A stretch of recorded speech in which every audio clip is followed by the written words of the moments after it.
This week's edition of NJBIA's Minding Your Business is brought to you in part by AT&T, helping family, friends, and neighbors connect in meaningful ways every day.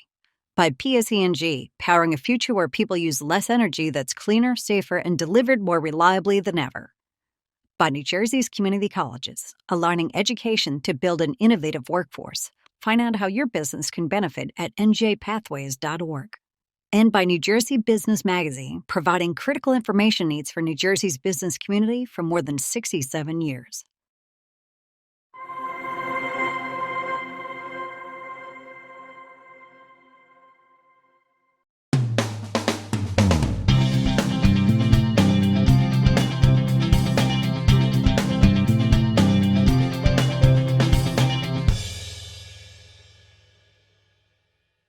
Welcome to NJBIA's Minding Your Business. I'm Bob Considine.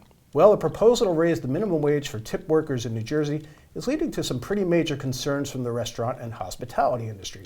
And here to discuss it today is NJBIA Vice President of Government Affairs, Elissa Frank, and New Jersey Restaurant and Hospitality Association CEO, Daniel Klim. Elissa, Dan, thanks so much for being here. Thanks for having us. All right, so this bill, I'll start with you, Elissa. Speaking about Bill A5433, it had a hearing recently in front of the Assembly, State, and Local Government Committee.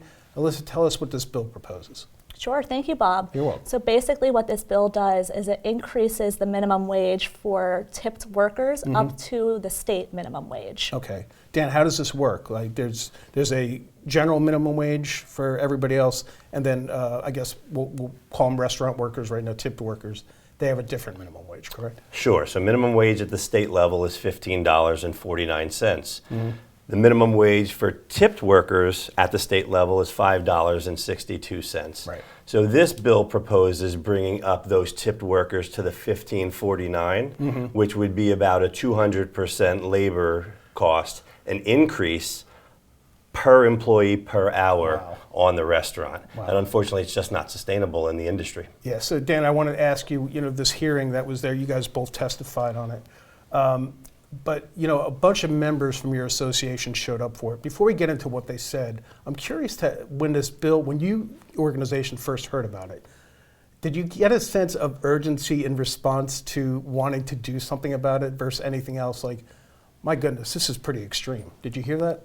Well, I think we realized we need to educate people. Educate people on how the industry works, how the compensation works, and how tipped employees, restaurant employees, bartenders, make well above minimum wage in New Jersey. On average, they're making $22 an hour.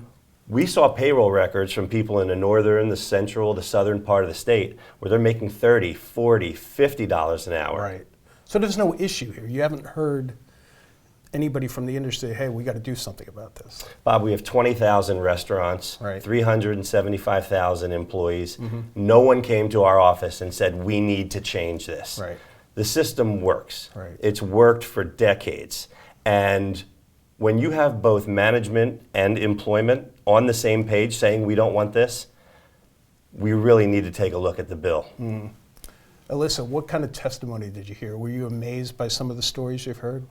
I was. We heard from a lot of folks who are workers in the industry who said that this would absolutely cut into the wages that they're bringing home and that their families rely on. Wow. We really did not hear much in support of the bill. No one, as Dan said, no one's asking for this bill. Yeah. How about you, Dan? Were there any stories you heard you were like, wow, I didn't even know that? Well, there were a couple that stood out. One was a healthcare worker, a nurse, said she makes more as a bartender than she does saving lives. Right. Now, I'm not here to debate the merits Right. of different industries, but it does make you raise your eyebrows when you see that type of compensation and having somebody testify to our state legislature that. Right. I thought I'm not sure I heard it in testimony or in another news report that I saw, but there was some young lady who went into management at a restaurant. She was previously a bartender. Now she went back to tending bar because she thought it was more money for her. Yeah, well, what we hear is people do leave management or they don't take the management positions. Right. And I've gone around the state talking to restaurant owners, and they The people who are servers like the flexibility. They like the fact that they can create their own ceiling. They like the fact that they can take off on a Saturday and have someone cover their shift to go down the shore, but they can make that money up on another shift. So they like the flexibility of the industry, and they understand that tipped minimum wage, that $5.62 that we're talking about, is their floor. So go with that, Dan. I think I heard you talking about how almost this benefits service workers almost like a salesperson with a commission. Sure. So think about salespeople who have a base salary. They have a base salary, they know that's their minimum. But their earning potential is how good they are as a salesperson. Right. I think it's synonymous to the restaurant industry as well. The server knows they're making that base tipped minimum wage mandated by the state, but the better service they provide, the more they have the opportunity to make. And they understand that. They're not going into this blindly. Management and employees are working together, really in a partnership more so in a restaurant industry. And I want to throw out one more thing. There was a similar move in Washington, D.C. to do this, correct? And has that worked out well? So Initiative 82 was introduced in 2022. Okay. There was recently a hearing about this in Washington, D.C., because once it took effect, 3,000 workers lost their jobs. Wow. 75 restaurants closed. Wow. We were down in D.C. on Capitol Hill a couple weeks ago, and we went to a restaurant. We took our delegation out. At the bottom of that bill, there was a disclaimer said, because of Initiative 82, these employees are now making minimum wage, so please tip them accordingly. And so there's a thinking in New Jersey that bringing up the minimum wage is also going to still add on a 20% tip or gratuity for the server. That's not going to happen because now the prices are going to go up on the owner's side, on the labor side, and that Caesar salad that you're paying $12 for is now going to be $30, $35. Right. Or you're going to see a service charge added to your bill. Or what you're also going to see is maybe the back of the house is fired, so that server now has to be the food runner, the busser, the bartender, or you may see a QR code on your table where now there is no server, there's only a food runner. And basically what we're doing is we're doing away with a customer service experience that people really enjoy in going to restaurants. That Caesar salad better have a protein with $37. Elissa, you know, we both, BIA, NJBIA, RHA, we both have members who are restaurants. I always hear, Elissa, from our restaurants that they actually like the idea they're giving people a job. Can you expound on that, that maybe these are people who are going to have to let people go if this bill actually became law? Yes, that's absolutely true, Bob. In our conversations with members, we've been hearing that. There's been a significant economic research which has proved that in states that raise the minimum wage for tipped workers $15 or above, folks are actually leaving less tips, and as a result, these employees and these workers are earning less as a result, which we would not like to see. Looking at a budget, for example, when you're raising the minimum wage for tip workers beyond what it is in the state and just allowing for that tip credit to stay in place, we could see that restaurants would have no choice but to either reduce the cost of labor with the labor costs rising so high, or maybe increasing the cost of items on the menu. So ultimately, this will be borne on the consumer or the consumer experience. Dan, you mentioned education a couple times here. What do you say to the folks who might say that restaurant workers or service workers aren't getting minimum wage? If they aren't getting minimum wage, we take that very seriously because by law, they have to make $15.49. If they don't make it, let's say in front of a restaurant there's a water main break, but someone has to come into work, but there's no business, the owner still has to pay from $5.62 to $15.49. If those workers aren't being paid the $15.49, the servers, the bartenders, then they have a mechanism to file a grievance within the Department of Labor, and that business owner can be severely fined. So I want to make it clear that if they're not doing that, the owner can face harsh penalties. It's a big deal. It's a big deal. The servers, the bartenders, the restaurant workers, they have to be made whole by law. wanted to read you folks some statistics that came from the Employment Policies Institute. This was from a 2022 report. Every $1 increase in the federal tipped minimum wage could cause a 6.1 decrease in restaurant employment and a 5.6% in tipped restaurant employee earnings. Also, the U.S. could lose as many as 801,000 jobs in the restaurant industry under a $15 minimum wage with no tip credit, of which 466,000 of those jobs would belong to tipped restaurant employees. So Elissa, the data's there to show that this is not such a great idea. Where do you actually see this going in New Jersey? Thanks, Bob. So we don't know, but I will say that there's no Senate companion bill right now. This thankfully was not held for a vote in the Assembly, State, and Local Government Committee. There's been vast and extreme opposition to the bill. Yeah. So hopefully it doesn't move forward. Right, we'll see. Yes. Where do you put your fortune teller hat on? Where do you see this going? Well, hopefully we don't see it go anywhere. But our job is going to be to continue to educate our legislators, the public, on how these businesses work and how the business model works. 9 out of 10 restaurants are small business owners. Right. They don't have big profit margins. Yeah. These are also the businesses that are supporting the local Little League, funding the high school musical, hosting events. And so they can't do that. They can't do those community-based initiatives if minimum wage were to increase to this price. They just don't have it in their income. Right. Elissa, maybe you can expound upon that, because you're our labor policy expert here at BIA. Aren't small businesses having enough with labor mandates and issues that this is not something they need, correct? Right. This is just not something that our small businesses in New Jersey need. They're already being squeezed by operating in an over-regulated state. Right. So this would just be another regulation that they're forced to follow. Right. So let me, I spoke to one restaurant owner during this whole thing. I want to throw 2 points out that he had noted, and you could tell me, because he wasn't even exactly sure, you could tell me if this is something to be concerned with or not with the bill. He said beyond the damage of the increased hourly rate for multiple employees, he said it would actually be a big increase in payroll taxes for him. True? Sure, you're increasing the amount that you're paying on labor. You're increasing that by almost 200%. Right. So costs are going to increase. Yeah. And then he spoke about compression, like the folks who are in the front of that, in the back of the house, the dishwashers, the sous chef, whatever. They're not tipped workers. So you could have a situation where the front of the house is making way more money, and then they can't afford to pay the dishwasher commensurately. Is that a concern? Well, I think anytime you have increased labor costs, you may have decreased employment. Right. And I think the way the business has run, the way the industry has run for so many years, you're operating your annual budget on that tipped wage amount. Right. When you increase it now to $15.49 or incrementally higher as minimum wage increases, Right. you've got to account for those costs. Right. Well, it should be interesting to see where this goes. I want to thank you, Elissa, Frank, Daniel, Klim, for being here. Dan, you're going to be in the next segment, so stay tuned. Okay.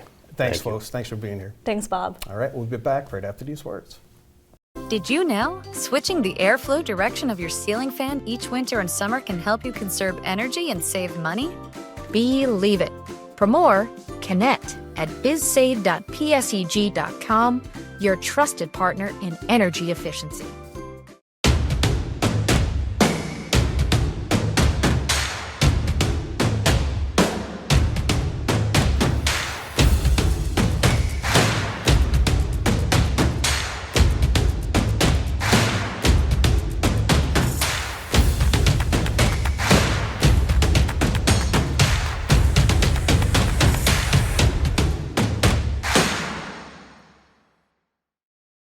Welcome back to NJBIA's Mind Your Business. I'm Bob Considine.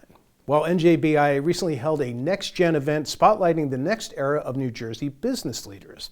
We now go to a discussion on how next-gen management can lead through uncertainty. Have a look. We talk about uncertainty, and there's a principle that I still have from my undergrad, from my public relations professor, that sticks with me to this day, and it's a very simple: tell it all, tell it fast, and tell it like it is. right? We just went through immigration. The restaurants and hotels have a lot of immigrant workers there, and there was concern. And what do we know? We didn't know that much. But as an association, we were going to make sure we were moving forward. Tell it all, tell it fast, tell it like it is. We didn't know what was coming, but we could be a resource for our members. We created a immigration resource page for our members. We put up information that was to local, state, national links. It wasn't our personal position. It wasn't anything that we created, but it was a repository area, including with our lawyers, to be able to have webinars and content just to say, hey, we don't know what's happening, but we'll be in touch. We care enough about you. We're going to do this. You have a place to go to, and we'll answer the questions we can as they come about. And I think that tell it all, tell it fast, tell it like it is principle has stuck with me for 30 plus years. I think I'm always transparent in whatever I do. So even if we have things going on in McDonald's, I'm open about it with our customers, with the community. We let them know. We don't try to hide anything. I think when you try to hide things, that's when things go wrong. So I'm just really transparent and open to answer questions, even to, I put our phone number out there, our emails, so our customers, even our crew sometimes, you know, even with everything that's going on with immigration, people were scared. But, you know, I think it's my job to keep them calm. Don't add fuel to the fire, if not be, because if I get nervous, I'm going to make them nervous. And if I start making them scared and sometimes when you put out too much information, you make it worse. So I think my job as a leader is to keep them at bay and keep them calm and let them know, you know, whatever happens, we're going to be here for you. So we're here about uncertainty, right? We're talking about that in leadership in conjunction with that. So uncertainty doesn't weaken great leaders. It reveals them. And I'm sure you all have had those experiences and those challenges within your companies and your organizations that has helped to reveal who you are as a leader. How can leaders ensure that they continue to grow at the same pace as their organization? What strategies would you guys suggest that they can implement to develop their skill, their mindset, and the leadership capacity to match the demands of the business expansion? Daniel, do you want to take that first? Sure. I think uncertainty is often unprecedented, right? Which means it doesn't come with a manual, doesn't come with a rule book, doesn't come with a map that we can follow. And I know we're all tired of talking about it, but let's take COVID, right? Let's just address it. COVID, we had no idea what we were doing. Businesses shut down, restaurants shut down. We had to determine what was essential. At the time, I was in healthcare. I was representing the physical therapy population, and how were people going to get their services? Well, what good would it have been as a leader to just say, I don't know, right? We had to move forward. You move forward. You figure it out. I go back to my principle of communication. Open communication, even in uncertainty, gives people the comfort to know, especially my members, hey, we don't know what's happening, but we're working on it. We'll continue to communicate. And that's what we did. Our communication became, you know, a daily ongoing thing of here's more information we found. Because not only, I'm running a membership organization. I wanted as many members as possible. So not only was I providing resources, but I heard you talk about value at the beginning. We were trying to create that value. And I think, you know, it's easy to say, what do we do? It's harder to just put that first step forward and just go. Go. And I had a mentor of mine, you know, more cliches, you know, even if you stub your foot, you're moving forward, right? And so move forward. We didn't have a roadmap. We didn't have a playbook. We didn't have anything for these. And we don't have them for certain situations in current times. So what do? Do we handcuff ourselves, or do we just move forward, continue to kind of set that roadmap, and make adjustments as needed? And then you can always reflect and say, I could have done this better, but that helps you continue to move forward. But when you don't have anything to go by, you just need to go forward. So the administration's recent implementation of significant tariffs, referred to as Liberation Day, is expected to cause a global economic disruption. How can business leaders prepare for and mitigate the impact of these new trade policies? And I'll let anyone take that question. I know it's a big one. So I'll take it because I just got back from D.C. late last night. So I was there for Liberation Day, and then we were there watching the Dow yesterday when we were trying to be on Capitol Hill advocating, and because of the reconciliation package that's coming along, everybody jumped ship. So we only met with a select few congressmen and elected officials, but we met mostly with their staffs. Republican and Democrat, I don't know. That was the answer. I don't know. I don't know what to tell you. But we know this is happening, right? So how do we explain, and that's what we did, was we tried to explain that here's how tariffs hurt the restaurant and hospitality industry. Here's how it hurts from produce coming from Mexico, or tequila, or beer and whiskey from Canada, or wine from Europe. This is how it hurts. And what I tried to do is, you go to these things and you advocate for your profession and you try to tell. We tried to localize it with them. We'd ask, first question I'd ask, what's your favorite restaurant? Well, keep them in mind when we're telling you these stories that are going to affect boots on the ground. And so we had to go out and tell the stories of and then if you take the governor's proposed budget with a 10% increase on alcohol tax, well, that's a heavy tax for restaurant and hospitality groups. So we've got to come up with solutions and ideas and advocate and lobby both DC and New Jersey to get them to understand that these are the main street businesses that you're affecting. These are the businesses, the local restaurants, that are contributing to the local Little League, that are giving gift cards, that are sponsoring the teams. These are real people you're hurting, not just conceptual ideas that you're implementing.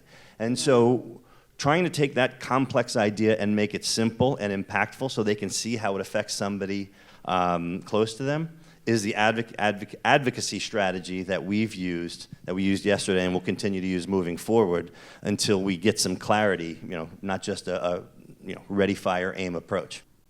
Cyndie, are you impacted by that at all, the tariffs? Sure. Tariffs, we are an industry where steel is heavily involved, and that's going to be our materials coming in, metal goods.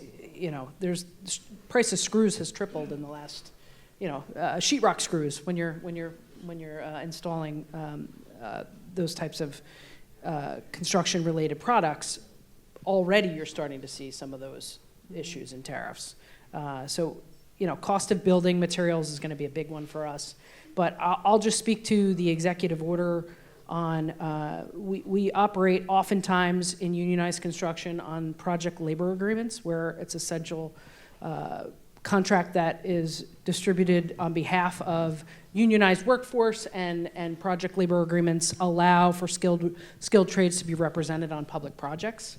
And an executive order on the government side about construction for government over 35 million, not to get into the weeds, but essentially taking away any labor agreements that could possibly happen on large scale projects have been taken away. So for us, that's an automatic pivot, right? They're taking away these agreements as we speak, and I know federal funding is being pulled in many different directions. So yes, we are affected. Yes, there is a lot of uncertainty with that. The good news is that our folks that are working for us are the best of the best. They're skilled, there's training involved, there's schools. So when it comes to the reality of these projects being built, they're still going to rely heavily upon the people that are skilled to be able to build it. But again, are they going to be working on these projects because this material is so expensive? That's a whole nother conversation. So, we continue to see where the effects are going to be had in our industry. I'm glad you mentioned some good news. I want to ask you guys about AI really quickly, because AI is also something that has been impacting uncertainty within businesses and entrepreneurs all over, and it's kind of taking over certain jobs, certain titles. As leaders, how do you guys handle AI? Are you incorporating that within your business? Are you leaning forward with it, or are you more so against it for the sake of being able to save the jobs that are within your company? How do you feel about AI right now? I'll answer. I think AI is coming whether you like it or not. Some people are scared of it. I mean, I'm learning about it now. You go and chat GPT, it's amazing what Chat GPT can do for you. But in my industry, they are using AI, and I've witnessed it myself, like in the drive-through. These machines can take orders for you, 100% accuracy. It's insane what's coming. But you still do need, I know people think, oh, we're not gonna have anybody like a real person there. You still need people, because when the machine and the person start arguing, the machine can't like cut in. So they need a body to say, oh, hold on, stop. And they need a real person to step in and you know, kind of fix it. So it's not like 100%, but it's going to help the industry immensely. Cyndie, is AI coming to construction? Well, you know, in my world, it's really helped just in the last few weeks. Summarizing 7 or 8 emails through AI has been wonderful. I don't know if anybody's tuned into that on Outlook, but it's been a game changer to have that become a vehicle for folks that are tied to their emails. But as far as our industry is concerned in construction, there's tons of ways that things are becoming automated. I think for us, we are training on this type of technology as it comes out. You know, especially 3D blueprints, they're changing in real time. So jobs are becoming more efficient. And yes, it is becoming faster, stronger, and it's utilizing less people. But we still have to have those people that are skilled to work when these things break down, and also to be able to pivot and change to be able to command the market of the future, right? So we're constantly learning and growing within our apprenticeship training centers to work on this new technology, and to, you know, we have millwrights within the Carpenters Union that work on the machinery that is the new technology coming out. So consider your beltway or your baggage that comes out of Newark Airport. Our millwrights are the folks that build that and also keep it moving, keep it going. So we're always not only building the engine, but sort of changing with how it's affecting business and industry. And I think in construction, you know, modular building is a big one. We're starting to move into that direction of faster, better, stronger, but learning to work with those new modalities has been critical for us. We have a lot of contractors that have then gone modular because they realize they either have to pivot and change or they're going to lose their business. So it's just trying to figure out what are the ways to continue to be innovative in these new technologies. Can you tell me or share a time when you had to lead through uncertain times? Something other than COVID. Give me something that has helped you and what you learned in that lesson that helped you to lead through uncertain times. Right, okay. A year ago, we took over 4 restaurants in one night, literally overnight. Boom, the next day I have an extra 150 employees. So when they brought it to us and said, oh, do you want to take this deal? I was in my head, I'm like, can I do it? How am I going to do this? Am I going to do it? I brought it to my team. My team's like, we could do it. And, you know, from one night to the next, and it's store by store, employee by employee, fighting fires, 4 different fires in a day in 4 different places at the same time. But I think having a good team behind me, and my family's very supportive. My brothers work with me as well. So can I be in every place at one time? And you know, we got those 4, but I still had 10.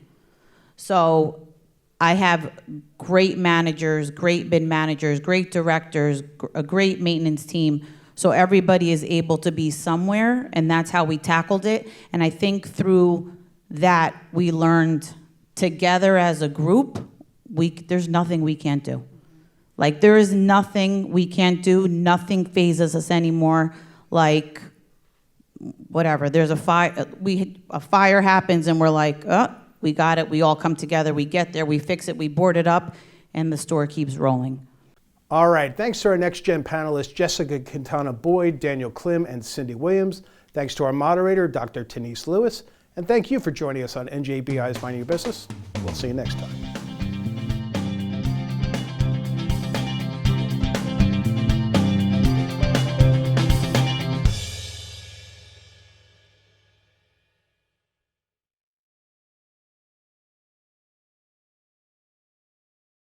Did you know LED light bulbs can use up to 90% less energy? And they often last up to 25 times longer than traditional incandescent bulbs? Plus, there are rebates for switching. Believe it. For more, connect at bizsaid.pseg.com, your trusted partner in energy efficiency.